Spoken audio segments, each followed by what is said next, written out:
Donc, quand tu veux vendre un produit ou un service, il faut absolument que tu utilises le transfert énergétique ou le transfert d'énergie. Et pour utiliser le transfert d'énergie de manière optimale, on a vu les exemples dans le domaine de la physique tout à l'heure.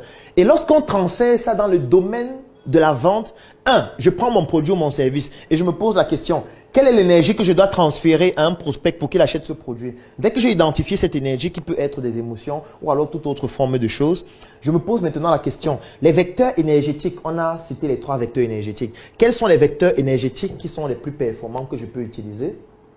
Comment est-ce que je peux utiliser ces vecteurs énergétiques-là pour transférer l'énergie là au prospect, pour qu'il ressente la même énergie qui va le pousser à acheter le produit ou le service?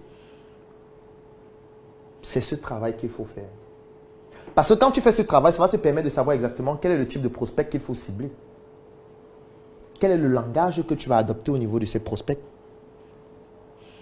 Quelle est l'image que tu vas leur montrer qui va les toucher? Quel est l'habillement que tu dois avoir? Quels sont les accessoires que tu dois porter? C'est de ça qu'il s'agit. Tu ne peux pas vendre un produit qui va permettre à ce que les gens aient les cheveux naturels et toi, tu as la greffe. Tu vois, c'est une question de transfert d'énergie. C'est une question de transfert d'énergie sur le plan non verbal qui ne correspond pas à l'énergie que le produit doit pouvoir transférer pour que les gens achètent. Donc, l'exercice à faire ici est simple. Chaque fois qu'on vous confie un produit ou un service à vendre, vous devez vous poser première question. Quelle est l'énergie à transférer pour que le prospect puisse acheter ce produit? C'est la première question à se poser à chaque fois. Quelle est l'énergie à transférer afin que le prospect, ayant reçu cette énergie, ait l'envie d'acheter le produit ou le service? La troisième question que je vais me poser est celle de savoir comment est-ce que je fais en sorte que cette émotion-là, qui va pousser le prospect à acheter mon produit ou mon service, soit véhiculée à travers le vecteur que j'ai utilisé. Au niveau de la parole, qu'est-ce qu'il faut dire pour que cette énergie soit transférée? Au niveau de l'écriture, qu'est-ce qu'il faut écrire pour que cette énergie soit transférée? Au niveau du langage non verbal, comment est-ce qu'il faut se présenter pour que cette énergie soit transférée?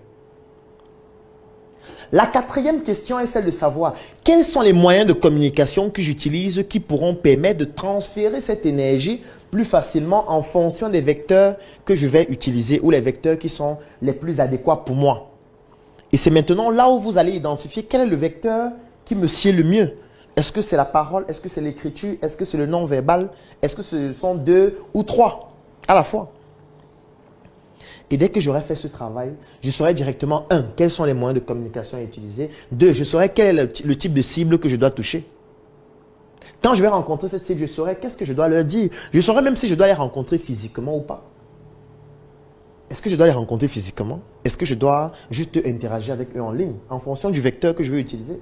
Parce que quand tu dis physiquement, ça veut dire que tu vas utiliser le vecteur oral et non verbal. Et physiquement peut parfois aussi interpeller le vecteur écrit. Si par exemple, tu dois déposer un document,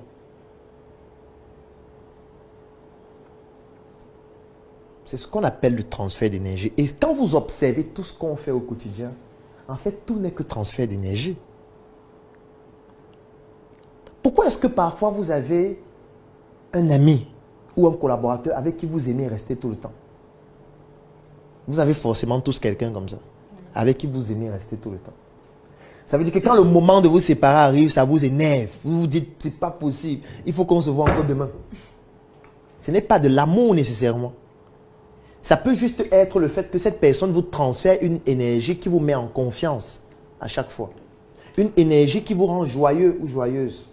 Ça peut être que la personne vous transfère une énergie qui vous fait comprendre que vous ne devez pas abandonner. Vous pouvez continuer à croire en vos rêves, en vos projets. Vous avez le potentiel de pouvoir vous développer. Votre heure va bientôt arriver. Et la personne vous transfère cette énergie comment? Parfois par la parole. La personne peut raconter des blagues. La personne peut raconter des histoires. La personne peut vous parler de son parcours. La personne peut vous raconter ses péripéties. Et ça vous inspire. Ça peut être par le langage non verbal, la manière dont la personne s'habille. Ça peut être par le langage écrit, la manière dont la personne relate des faits en écrivant. Vous allez vous abonner sur une page, vouloir lire toutes les publications. Parce que la personne écrit d'une manière particulière qui vous transfère une énergie, qui vous met en confiance, qui vous donne l'envie d'y croire ou de continuer d'y croire. Tout le monde a forcément quelqu'un avec qui il aime rester tout le temps. Et l'inverse est aussi vérifié.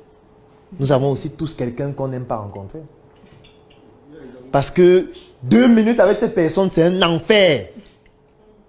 C'est un enfer. Au point où quand vous voyez la personne à distance, vous commencez à prendre le téléphone, vous vous tournez, vous ne voulez pas que la personne vous voie. Vous voulez rapidement stopper le taxi, prendre une moto, course, pour fuir.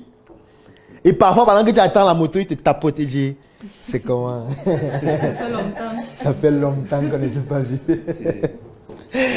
Et dans ton cœur, le cœur tombe dans le ventre, il va te dire, c'est pas possible. Voilà une journée de perdu. Perdu. Mais tu ne peux pas lui dire ça. Verbalement. Mais tu vas transférer cette énergie sur le plan du langage non verbal. Oui. Tu vas transférer. Mais le problème, c'est que, est-ce que lui peut interpréter cette énergie non verbale-là afin de pouvoir comprendre qu'il est ennuyeux? Parfois, il parle tellement au point où il n'est même pas attentif à identifier que tu n'es plus avec lui. Il parle, tu es sur ton téléphone, il ne fait que parler. Tu parles au téléphone, il attend un peu, dès que tu finis, il continue de parler. Il te touche quand il sent que tu es un peu distrait là. Est-ce que tu comprends même ce qu'il dit là? Suis ce qu'il va te dire là. C'est maintenant donc que l'histoire commence. Tu ne réponds pas, il parle. Il parle, il ne s'arrête jamais. Tout le monde a forcément quelqu'un comme ça dans son entourage. Et si vous n'avez personne, cette personne, c'est vous. Donc si vous cherchez dans votre entourage, vous ne voyez personne qui est comme ça. C'est qu'en fait, cette personne, c'est vous. C'est vous la radio de vos environnements. C'est vous l'emmerdeur. C'est vous celui qu'on fuit. Moi, j'avais un ami, on l'appelait RFI. Ça veut dire quand on le voit à distance, on dit que RFI arrive, on doit tous suivre. Chacun trouve une raison. Mon père m'appelle, ma mère m'a envoyé écraser. Tout le monde se disperse. Parce que RFI, quand il arrive dans un endroit, personne ne parle, il parle seul peut-être pendant 9 heures de temps. Il n'arrête pas. Il parle de tout. Le football, l'économie, l'agriculture, le droit, tout. Sauf que ce n'est pas intéressant. Parce que si c'était encore intéressant, on pouvait dire qu'on s'assoit, on écoute. Vous voyez qu'on peut transférer une énergie qui emmerde le prospect au point où il te bloque. Parce qu'il n'en peut plus. Il a craqué. Et si tu es même en face de lui physiquement, ça peut finir aux mains.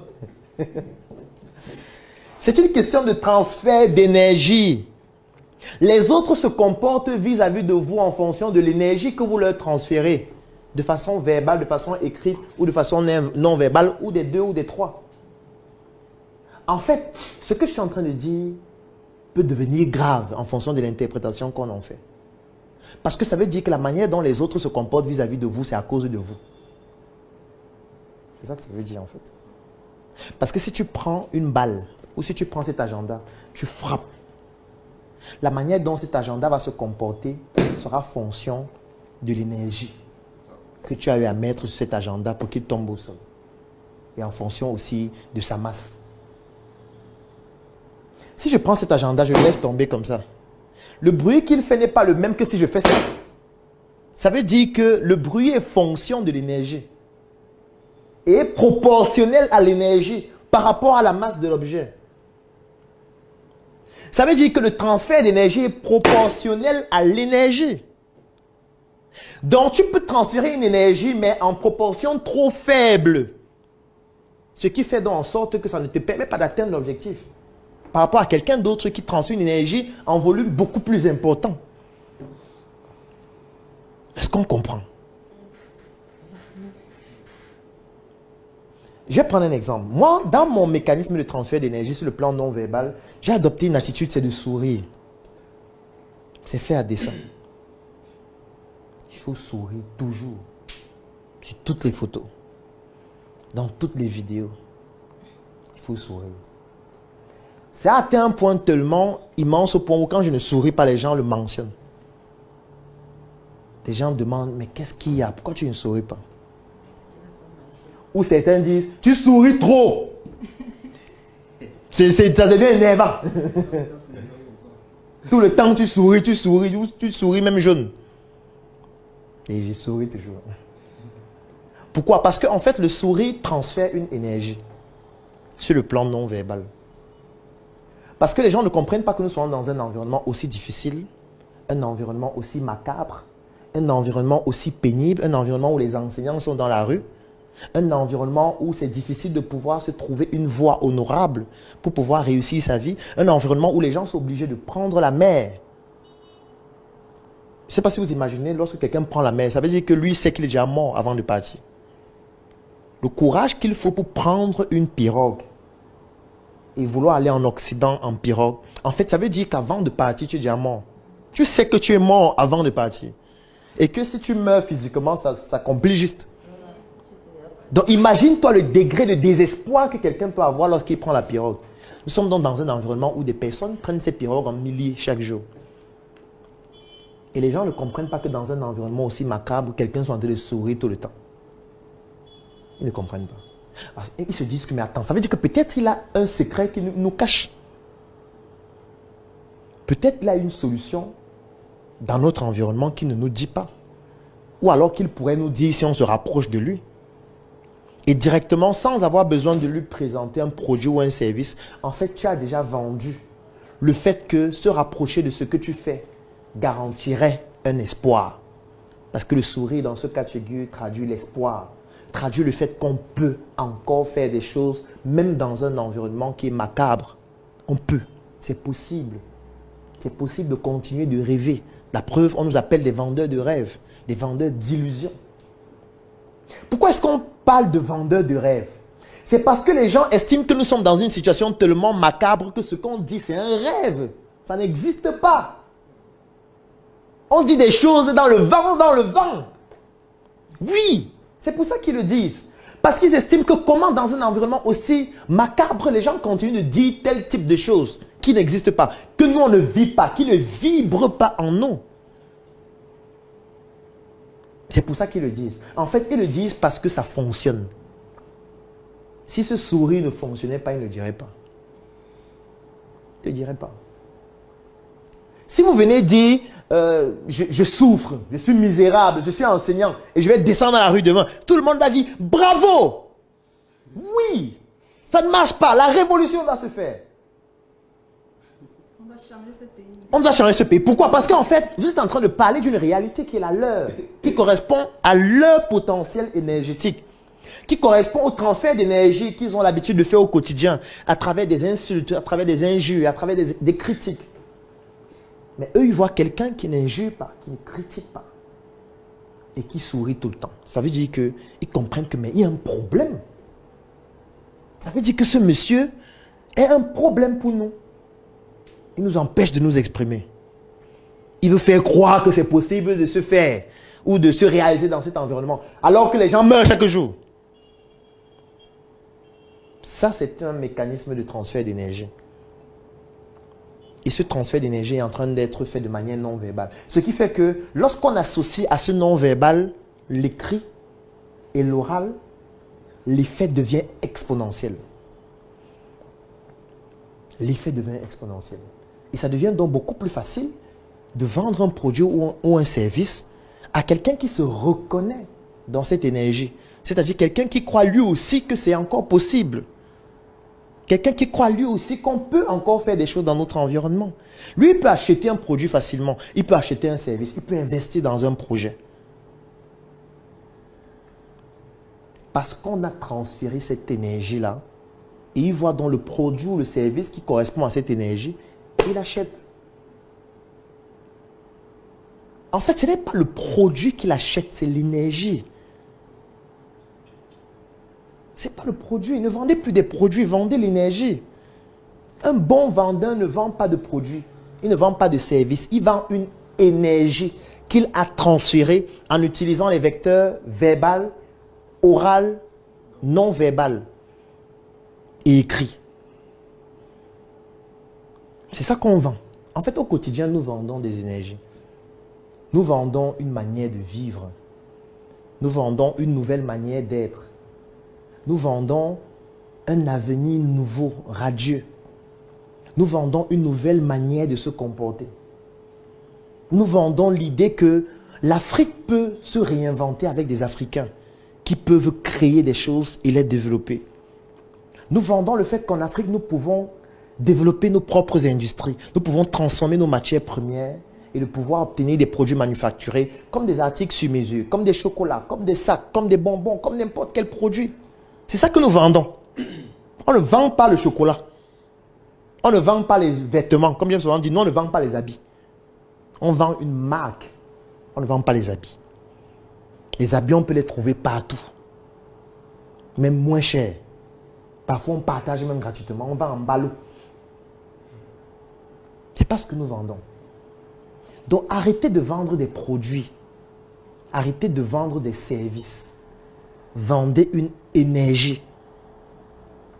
Transférez cette énergie aux autres.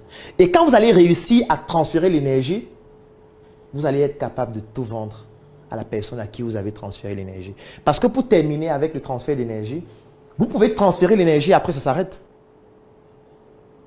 Vous pouvez transférer une énergie et ensuite, ça ne reste pas connecté, ça se déconnecte. La connexion se déconnecte. Donc, il faut trouver le moyen de transférer l'énergie et de conserver la connexion solide. Parce qu'à travers cette énergie qu'on a transférée et la connexion qui a été créée, on peut envoyer à l'intérieur n'importe quel produit et n'importe quel service. Maintenant, pour les personnes qui souhaitent aller beaucoup plus loin, c'est-à-dire qui souhaitent réellement se former sur les techniques de vente, sur les stratégies, ou alors plus globalement, qui souhaitent rejoindre une équipe de personnes qui vendent au quotidien et qui réalisent des prouesses, vous pouvez rejoindre l'équipe des vendeurs du CENIC. Le CENIC, c'est le Claudel Numbissier International Consulting. C'est une équipe qui comporte pratiquement 1000 vendeurs à ce jour. Et nous avons donc des plateformes sur lesquelles nous avons des ressources que nous mettons à disposition des vendeurs, qui sont des ressources vidéo, comme par exemple cette vidéo qui va être mise en ligne la semaine prochaine pour permettre à tous ceux qui n'étaient pas là aujourd'hui de pouvoir suivre la vidéo, de se mettre à jour, de poser des questions et surtout de pouvoir interagir avec les autres vendeurs pour pouvoir améliorer ses techniques de vente, ses stratégies, afin de pouvoir améliorer ses performances commerciales en ce qui concerne ses propres produits, ses propres services et surtout en ce qui concerne les produits et les services du CENIC. Donc, c'est une offre qui coûte 10 000 francs, qui est valide 12 mois. Ça veut dire que vous payez 10 000 francs et puis pendant 12 mois, on vous accompagne pour que vous deveniez un vendeur d'élite. Bonsoir, Monsieur Zona. Oui, bonsoir. J'espère que vous allez bien. Je vais très bien, vous-même. Je vais très bien, merci.